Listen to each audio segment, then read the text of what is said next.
峰峰、东北轩啊，你们在马来西亚生活很多年了吧6年， 10年了，哇，那你们应该对马来西亚都很了解吧？那必须的呀。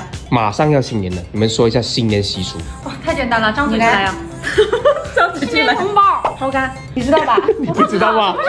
你们抽干就是把自己的那个联系方式写在杆上，类似相亲去了之后，然后人家捞起来就匹配了。匹配对脱单，脱单对。哎，马来西亚居然还有这个习俗，你真的是刷新了我在马来西亚生活10多年的认知哦。压力给到你一点没压力，穿新年红衣，啊，那就李兰。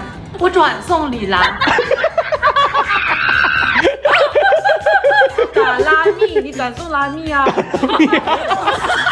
打拉密啊？麻将，对我们这里的麻将。那我就咚咚的敲，咚咚的敲，咚咚的敲。这样是什么？看50。哇，厉害厉害！捞生捞了吗？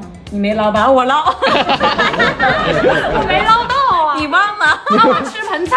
哇，可以哦，还知道盆菜。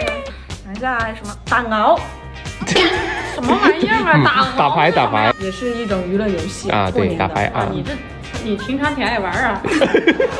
暴露了暴露了。那到我啊，吃火锅。不愧是东北生。又到你了，万字。在哪？